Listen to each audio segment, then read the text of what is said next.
There have long been stories and legends of people being abducted by aliens. Car? Why are you stopping the car? The hell, it's St. Don't tell me that the car's broken down. Most of us like to dismiss these as delusions and fantasies. And if you think that I'm going to marry you... But is it possible such a thing could really happen? I think I can get it going. Tonight we travel to the furthest shores of scientific inquiry to try and discover how and why aliens might indeed be visiting us here on Earth. Prepare yourself for 10 ways to be abducted by an alien. Whoa. Hey, Mary, I told you I'd get... Hey, Mary Lou. Mary Lou! Mary Lou!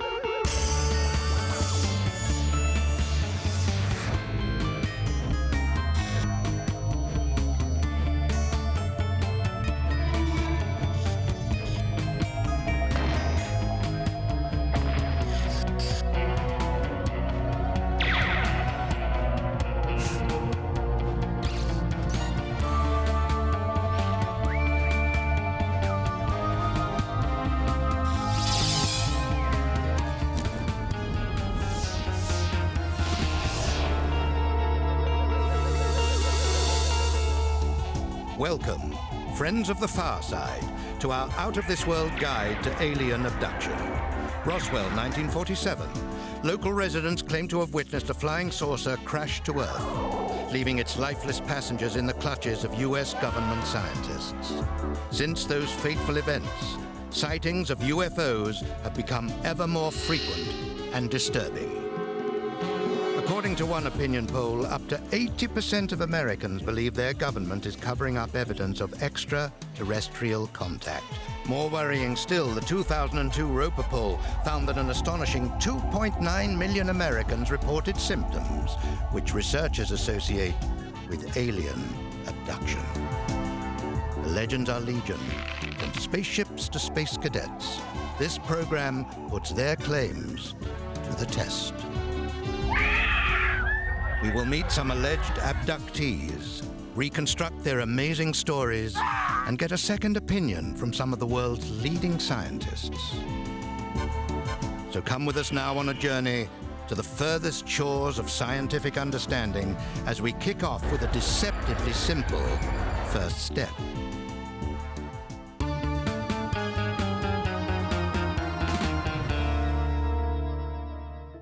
To me, there was never any question that there would be life out there, even intelligent life. But of course, that's personal opinion.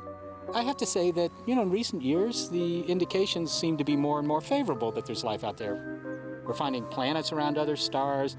So, the amount of real estate that might support some biology seems to be growing. And this sort of vindicates the thought that, well, maybe we're not all that special. With so many stars to choose from, it's hard to know where intelligent life might be hiding.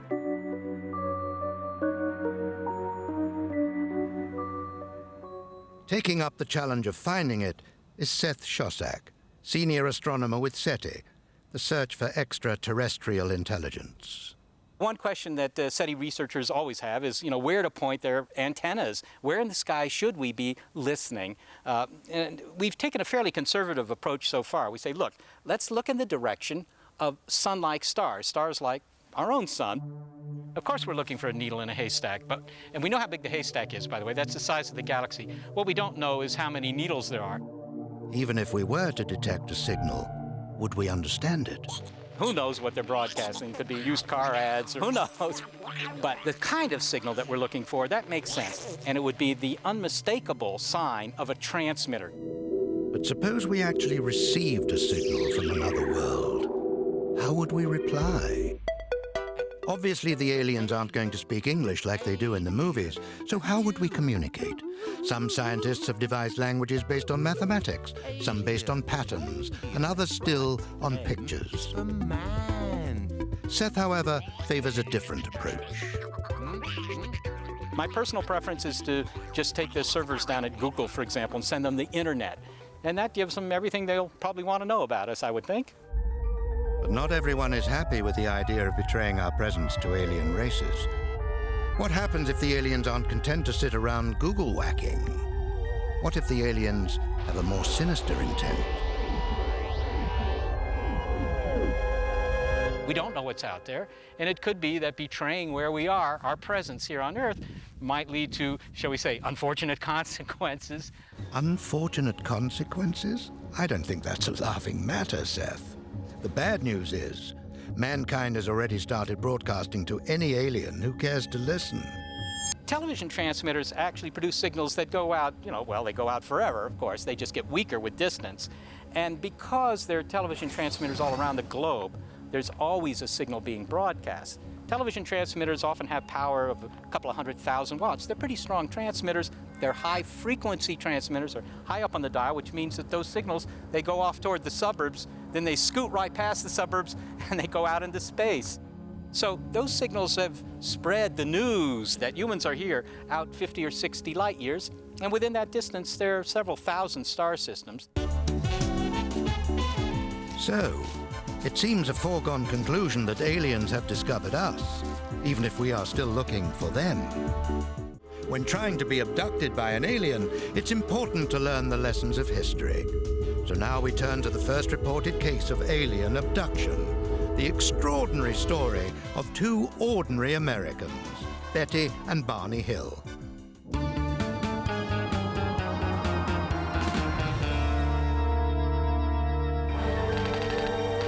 The date is September the 15th, 1961. Betty and Barney Hill, a New Hampshire couple, are returning from vacation in Canada along US Route 3. At around 10:15 p.m., Barney notices what appears to be an erratically moving star. Bemused, Barney decides to stop the car in order to take a closer look.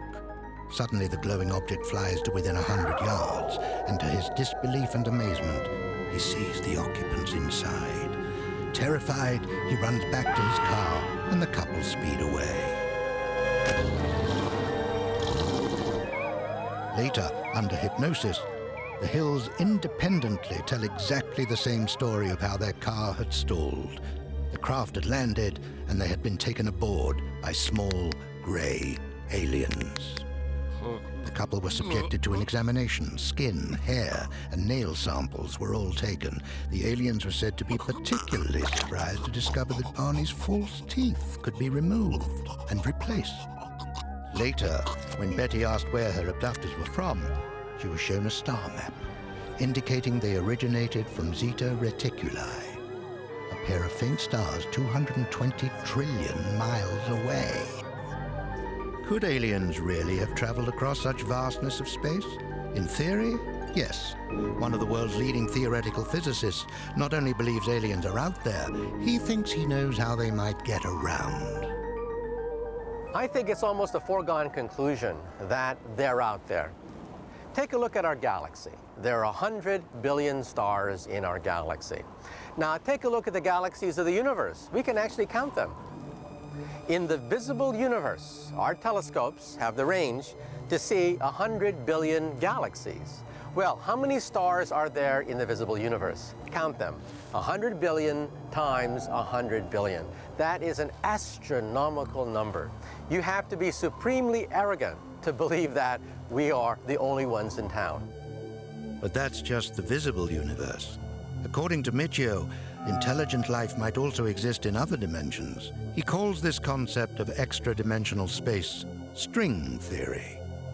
In string theory, we are forced to confront the idea of other dimensions. It is the only theory which has been able to unify all the laws of physics into a single coherent whole. String theory proposes the existence of 11 extra dimensions. This might seem crazy, but apparently it allows physicists to make sense of the chaotic universe we live in. From the top of the Empire State Building, I look down and I see the chaos of the streets, but I see it whole. I can see a unity, a coherence that you cannot see on the hustle and bustle of the street below. So is it really possible alien life exists in some kind of parallel universe? And even if it did, how could they travel to our world? Well, think about life in the universe.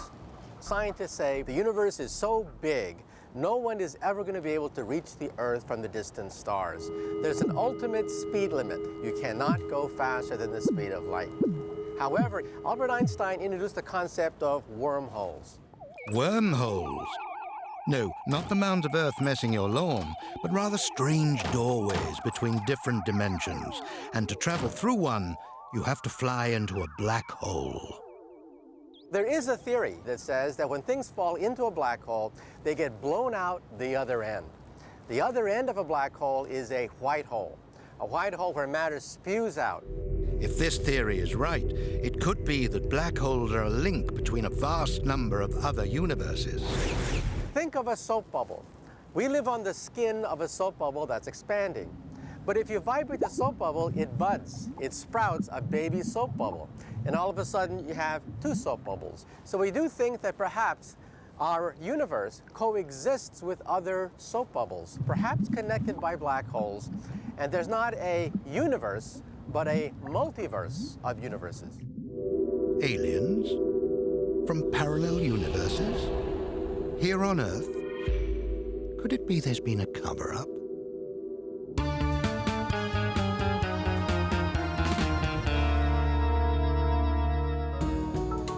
Welcome to the X Conference. These people are gathered here in Washington, D.C. to debate the implications of the alien presence. Conference organizer Stephen Bassett believes that as the pressure mounts, governments of the world will be forced to come clean and admit there's been a cosmic cover-up. All of the first world nations know about the ET presence.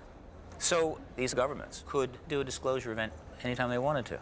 Disclosure is nothing more than the acknowledgement of the extraterrestrial presence by the governments of the world to the people under which they have a social contract. That's it. It can happen in about 5 minutes. But which mysterious government agency is responsible for this cover-up? Many suspect that UFO witnesses may have been intimidated into silence by sinister undercover government agents known as the Men in Black. These are not the familiar comic book and film characters, but allegedly real agents who first appeared in 1953 when they visited one Albert K. Bender. After flashing some unidentifiable ID, they explained the reason for their visit. They knew Bender had discovered the truth about UFOs, and they were there to make sure he kept quiet. Where are you from? Us tell everything. What are you doing with my toilet roll? But their methods were most peculiar. They apparently expressed amazement at mundane objects, such as ballpoint pens. One is even said to have drunk a bowl of hair gel. Bender said he couldn't decide whether his sinister visitors were CIA agents, or whether they too were aliens. Either way, they were pretty weird, with eyes that lit up and the ability to float around the room. Was Bender deluded? According to one opinion poll, more than 50% of Americans also believe UFOs exist. And even more believe the government is concealing the truth about them. Here's a simple question to ask every person. Did you come into this world as a sentient being to live your life in a closet with a blanket over your head, cowering, not even wanting to know the truth because, well, it's too terrible? If that Borg are coming, let's take them on. If we do encounter some extraterrestrials, will they come in peace, armed only with a big pipe organ and a nice light show? Or will their intentions be more sinister? In the films, whenever we encounter extraterrestrials, they're always more or less at about our level, but the facts are that if we do pick up a signal from another world, it's going to be coming from a society that's far beyond our own. So if we find them, we're finding somebody that's at least thousands of years beyond us. I personally would not regard that as a particularly good sign, and that's simply an historical analog with, you know, you're living on some South Sea island and Captain Cook sails into your bay. He's not there on a malicious mission, but it's going to, at the very least, completely change your culture. So having visitors from a more advanced civilization is usually not so good for the beings being visited. Cripes. So it seems the big bad Borg might well be coming. Don't panic. We're not completely defenseless. Time to travel to the west coast of America to meet a man who is fighting back.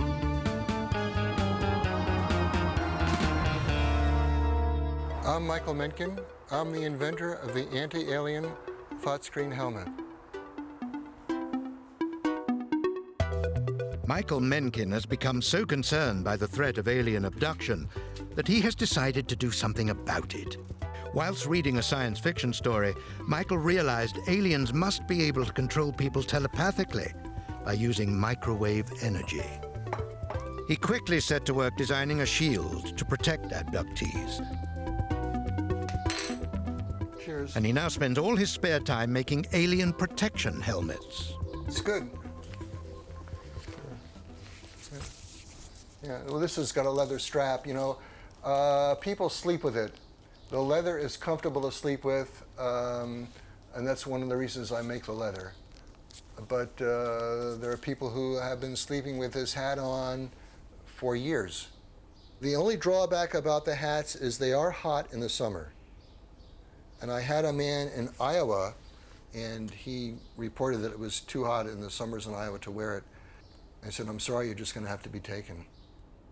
Many abductees have reported being subjected to a kind of mind scan procedure whilst on board flying saucers, which they claim allows the aliens to communicate telepathically. Michael Mencken believes they do this by using microwaves, a type of electromagnetic wave more commonly used to heat food. Food contains a lot of water, and it's the water molecules that vibrate in sympathy with the electromagnetic fields. And as the molecules vibrate, then you get friction, and that friction causes heating. The principle of the thought screen helmet is to shield the brain from these microwaves. In order to stop an electromagnetic wave from penetrating, you do have to have a sheet of metal. And as the frequency goes up, that sheet of metal can get thinner and thinner, which is why we can use tin foil to act as a good screen for microwave radiation. Although there is no scientific evidence that microwaves can be used for telepathic communication, Michael Mencken hopes that by lining his hats with electrostatic shielding, he can prevent the aliens from entering their victims' minds. Michael has designed his abduction hats in a range of fetching styles for every occasion. But there have been problems. The person who was overcome said that her head got very hot, uncomfortably hot. She thought it was going to burn. So evidently they just turned up the energy. But in electronic warfare, my response is just to make more shielding. Needless to say, the aliens are furious and seem to be doing everything they can to neutralize the effect of Michael's helmets. The aliens have tried to take hats off. So I tell people to secure the hat with tape or string. I have, I don't know, about 10 people who put tape on every night and sleep with it every night. Michael continues to use his spare time to make hats for nothing and supplies them to vulnerable humans around the world. Next, we examine an altogether more esoteric method to make alien contact.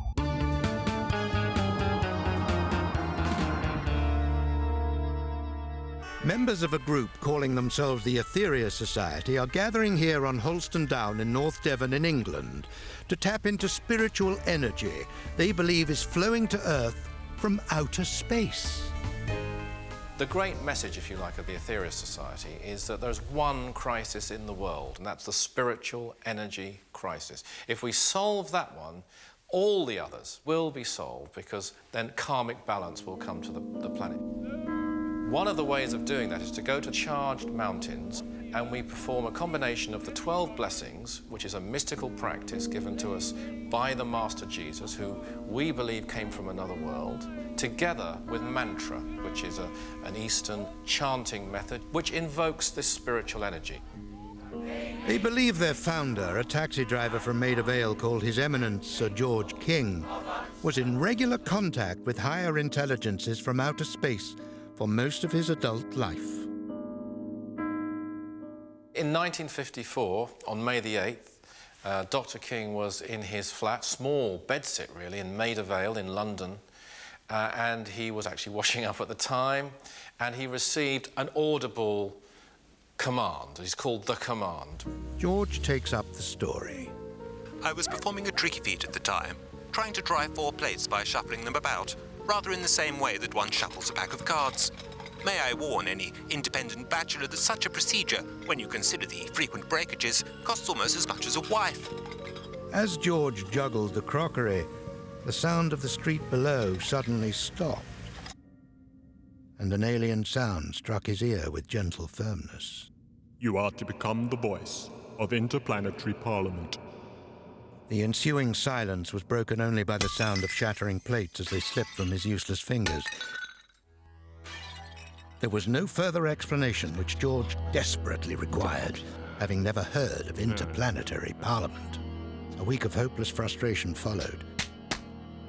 Those he confided in were baffled. He almost wept with terrible loneliness. But he was not afraid. George knew that prophets often experience a period of angst and loneliness before a great revelation. 8 days later, after very careful practice of yogic breathing, a man in white robes walked through the wall and, having outlined George's earthly mission, promptly exited through the locked door. From there, he became a medium for various intelligences from other planets. I am known as Aetherius. Where are you speaking from now? I am sorry, my dear friend, I cannot answer that question for you. He made quite a few unconventional claims. He said, well, Jesus comes from another planet. That wasn't going to go down too well. But he didn't let that stop him. George founded the Aetherius Society in London in 1955 before moving to America. He set about constructing various devices to store and broadcast spiritual energy. We have a piece of equipment called a battery.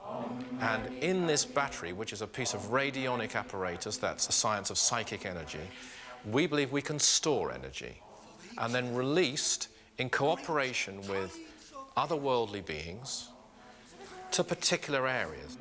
This transmission of spiritual energy is achieved with the Spiritual Energy Radiator, a mysterious device which also apparently receives energy from a giant invisible spacecraft, 12,000 yards long. This particular spacecraft, satellite number 3 as we call it, is manned and is piloted by interplanetary beings, but there's nothing unusual in that. Of course there are people out there who think it's all absolutely nutty and weird, but there are a lot of people who say, well, that could be true. And so we leave the members of the Aetherius Society to their sacred cosmic chants. And it's time now to propose a more practical method to contact alien beings.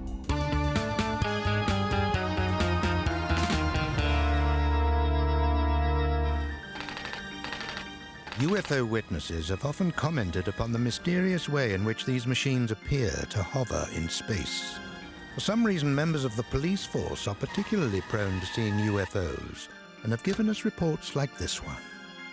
I was driving a police car at the time when I came across what I now describe as a UFO. It was hovering off the ground about 5 feet, and it was frightening, very frightening. Making a quick sketch, he was then astonished to find himself further down the road than he should have been. Later, under hypnosis, the said police officer recalled being taken aboard the spacecraft, where he was placed on a table and examined by a group of small beings with heads shaped like lamps, overseen by a taller being in biblical clothing, said the PC.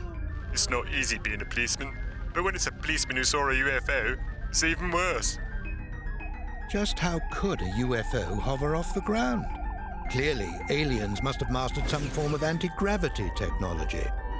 While this may sound the stuff of science fiction, in a suburban Seattle garage, one man is trying to get anti-gravity off the ground.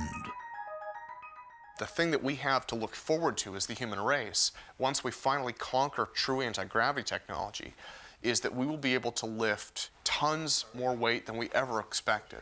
Not only will it work on such a profound level that no one will even envision the aircraft that we use today. This so-called lifter is made of aluminium and other lightweight materials and uses a power supply of 50,000 volts. Consequently, it requires a little care as it is powered up. But can this identified flying object actually levitate? The plus side of the lifter is that it works, it flies. And despite the criticism about how it's flying, it nonetheless will hang there in the air and annoy scientists to no end. This lifter works by creating a so-called field effect. Air is ionized by the electric field between the thin wire and the foil. The attraction and repulsion of these charged ions creates a flow of wind, creating thrust, similar to how an aircraft wing creates lift by displacing air. But is this ion wind true anti-gravity? In other words, does it actually reduce or negate the effects of gravity? The question becomes, does ion wind change the properties of space-time?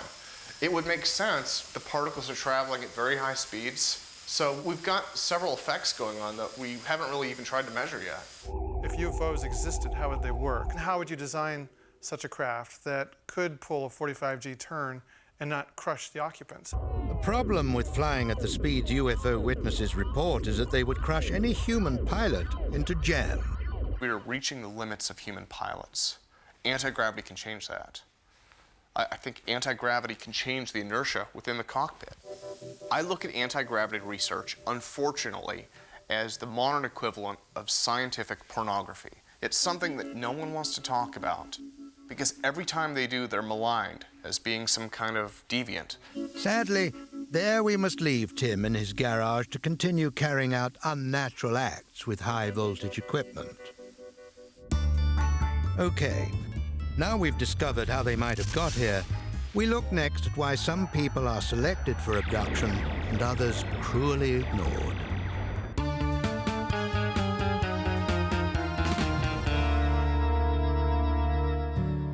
Poor Alfred Berthoud was one of the few people to have suffered the indignity of being abducted and then rejected. In August 1983, Berthoud, who was 77 at the time, was fishing in a canal in Aldershot when a bright light descended close by the towpath. Two aliens emerged and escorted him into the huge spinning craft. After a cursory examination, they told him he was too old and infirm and asked him to leave. But here in the Swiss Alps, on the other hand, we meet next with Billy Meyer, a one-armed peasant farmer who is flavor of the month with the intergalactic jet set. Here at his specially built center, he lives with a small group of people who believe Billy has been specially selected for contact by a race of aliens called the Pleiarans. Most of the time they meet me in my office. They are not superhuman beings or something like this. They are normal human beings like you and I. Just now it's each week, each Thursday. We work together to correct the contact notes. Billy keeps a numbered record of his contact in which the Pleiarans tell him about possible future events on Earth. All of them, they know German, and some of them, they learn it in the meantime Swiss German. It's now over 30 years since Billy's first contact. I was sitting in my office and I got something like a voice in my head on a telepathic way. And there was the order in it to go out with my bicycle and the photo camera to watch the sky. And half an hour later, I heard whirring sounds. And then came a small beam ship out of the clouds. They don't fly a normal way. They beam. Short distances they fly, and the large distances they beam. Since the 1970s, Billy has amassed hundreds of photographs of the Pleiaran beam ships and also shot hours of cinefilm, which his supporters claim has been analysed by experts and proven to be genuine. Sadly, the beam ships and their occupants use a cloaking device to remain hidden to everyone except Billy. If they get in contact with other Earth people, they will turn crazy. Fair enough. I sometimes feel that way too. But aliens beaming in from other worlds sounds a bit kooky. But according to some leading physicists, teleportation is within the laws of physics. It used to be thought that teleportation was nothing but hogwash. When people say, "Beam me up, Scotty," people snicker and laugh. Well, we physicists are not laughing anymore. It is possible to teleport things in the laboratory. We have now successfully teleported photons and now individual atoms. And in a few more years, the first molecules will be teleported, and perhaps in a decade or so, the first virus will be teleported. And remember that Star Trek takes place 300 years into the future, which is sufficient time for us to learn how to teleport Captain Kirk in a laboratory. When Betty and Barney Hill were abducted, the details of their experience were only discovered through the use of hypnotic regression. Next, we learn more about this controversial technique and hear one man's harrowing tale of alien surgical intervention.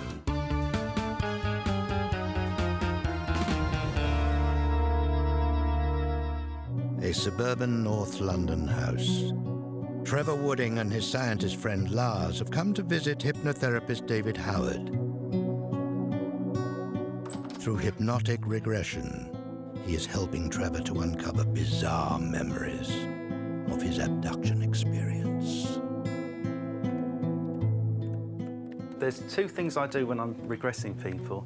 Now, the obvious thing is that you want people to remember things they've forgotten, but then you can actually get the person to get the aliens to talk through them as well if you're lucky. So when you've got all the memories back, you then say, can we have a dialogue with the aliens? And Trevor is the most fluent one I've had so far. It was whilst watching television that Trevor first realised he was not normal. When I was at home about 3 or 4 years previously, there'd been an American series, Taken, that had been shown on TV.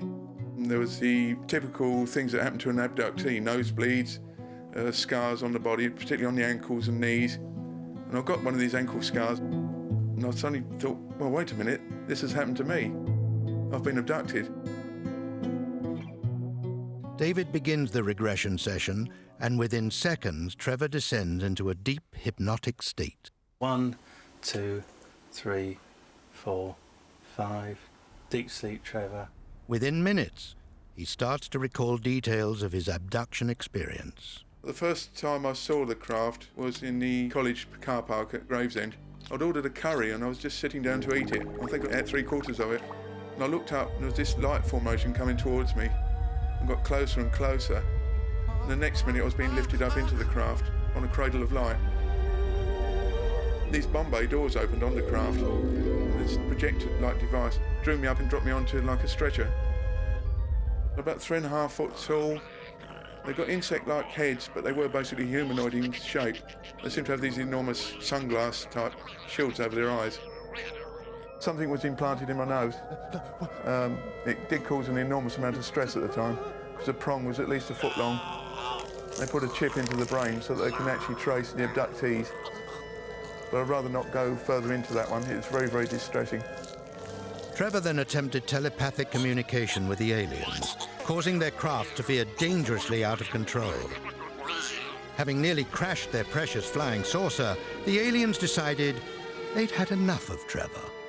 Somehow I was manoeuvred back onto the cradle of light.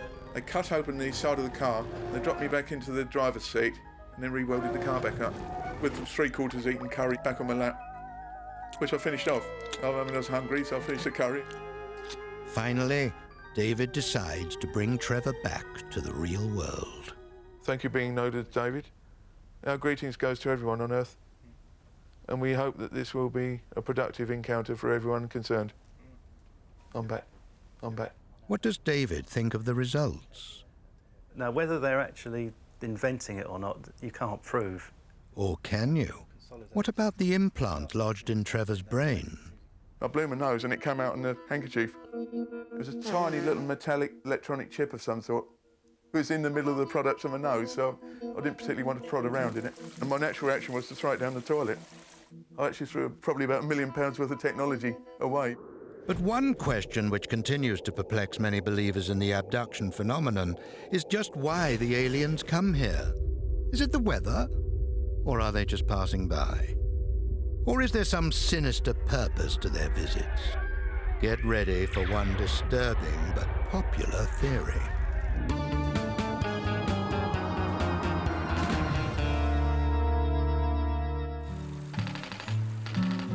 On October the 16th, 1957, Antonio Villas-Boas was ploughing the fields on his family farm in Brazil when the engine of his tractor suddenly cut out. A luminous, egg-shaped giant spaceship with purple lights descended from the sky and landed. He tried to escape on his tractor, but humanoids emerged and took him onto the craft. He was left in a chamber furnished with only a sofa for what seemed an age before a beautiful fair-haired woman arrived. She was naked. He was instantly attracted to her. Antonio described how, without speaking or kissing, they made love. Twice. Antonio went on to become a successful lawyer. Curious though this story is, it was just the first of a number of alien sex reports. One of the difficulties facing researchers into the abduction phenomenon is developing a scientifically sound methodology. Taking up this challenge is Dr. David Jacobs. Over the past 30 years, Dr. Jacobs has worked with hundreds of alien abductees, often using hypnotic regression to uncover hidden memories. He then collates the results. There's implants, tissue samples, surgical procedures, steering procedures, neurological engagement procedures, gynecological procedures. And if they say something enough times that I realize this is happening, I will eventually add it to this list. His data has led him to the startling conclusion that the aliens are using humans to breed hybrids with a view to taking over the planet. One of the things that people began to talk about a few years ago was an increased amount of hybrid activity, often reproductive in nature. And they've been doing this with increased frequency, to my sort of consternation and to the consternation of the people who are describing this. What David has discovered is that there appears to be a pattern to the aliens' behavior. Sperm samples are regularly taken from male abductees. But for what purpose?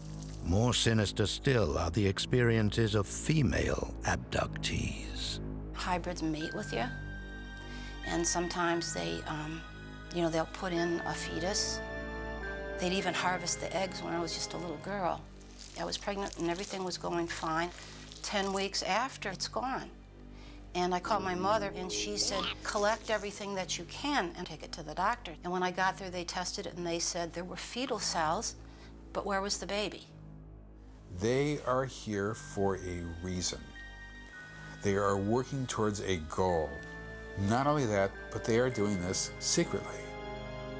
All of which makes me very uneasy. It seems the aliens may be removing these hybrid toddlers and placing them in vast incubators on board their craft. But why? All I know is that they're making copies of us. They're training them to act like us. This does appear to be an integration program. As an academic, I'm forced to follow the evidence, and that's where it leads me, even though I understand how crazy it is, and I'm embarrassed to talk about it in public. And I know that every time I say anything about this, it only redounds against me. As David acknowledges, many people find his explanation of the abduction phenomenon far-fetched. But what if he is right? What if aliens are being driven to conquer new worlds? Civilizations facing the ultimate death of the universe, the Big Freeze, may be forced to visit our universe where it's much warmer. That is consistent, believe it or not, with the known laws of physics. And to an advanced alien species, we must appear crude primitives. When you walk down a country road and you see an anthill, do you go down to the ants and say, I bring you trinkets, I bring you beads, I bring you nuclear energy, I bring you DNA technology, take me to your leader? Or do you simply step on a few of them? Just remember that the distance between ants and us is comparable to the distance between us and a galactic civilization that can roam the space lanes of the Milky Way galaxy.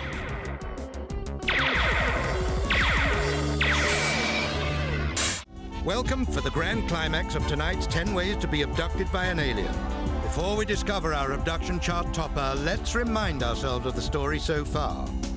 At number 10, we sent a signal to Mars. At number 9, we explored a spooky parallel universe, dark and mysterious at 8, with the bizarre men in black. At 7, it was Michael Mencken and his Fetching Thoughts green helmet. And at 6, His Eminence George King and the Etheria Society. Hovering at 5 was an anti-gravity device. At 4, we learned how to teleport.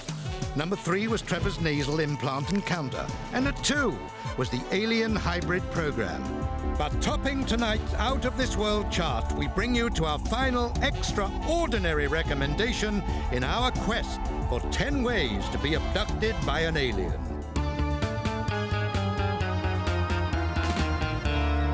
Number 1. Meet Dennis Crenshaw. Unlike most UFO believers, Dennis has come to the conclusion that flying saucers don't originate from outer space at all. He believes their origin may be altogether closer to home. Like everybody else, I started reading books on UFOs, and I began to believe, just like everybody else, they were from outer space. But what I found was that government, using news reports and sci-fi movies in the 50s, put that in our mind. I said, wait a minute, how come we're not finding anything all this time? They're always seen in Earth's atmosphere. They're never seen in outer space. So if UFOs aren't from outer space and they are from Earth, they have to be from a place where we can't see their bases. And I read some old books from the 40s, and there were suggestions that they came from a place called the Hollow Earth. Of course, I found that to be totally ridiculous. The idea that the Earth might be hollow has long been popular in science fiction, but some people believe it's really true. According to the theory, our planet contains at its core a central sun. But before you dismiss this idea as completely bonkers, there is in fact some evidence that the Earth's core may rotate at a different speed to the mantle, behaving not unlike a separate sphere. The outer core of the Earth is molten iron. In that outer core is a ball of solid iron. And it looks like the coupling of the forces of the liquid exerted torque on the inner core of the Earth. And various models have predicted that that inner core might super-rotate, be a little faster than the rest of the planet. Sadly, geophysicists can find no evidence that the Earth is hollow, but this has done little to dissuade Hollow Earth believers who claim this mysterious inner world can be accessed via 2 openings at the poles. Indeed, dramatic photographs taken in the 1950s do appear to show something resembling holes. And it is from these that some people believe UFOs emerge. But who could be building such craft? I went back and restudied the Hollow Earth belief, and what I found is that the Nazis were far ahead of anybody else on rocket propulsion, on jet engines, and there's the belief that some of them escaped in German submarines to the South Pole into the Hollow Earth. So some believe that the Nazis are the ones who have brought us the UFO. Could it really be the Nazis are responsible for flying saucers? According to this bold theory, Adolf Hitler gave the Allies the slip from his Berlin bunker, went into hiding underground, and built a vast UFO construction site.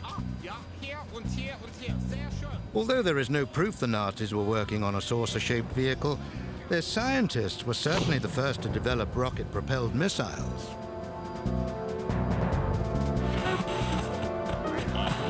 Of course, by now, Hitler would be very old indeed, and no doubt the past 60-odd years interred deep underground, while allowing him time to refine his painting, would surely have further disturbed his warped mind.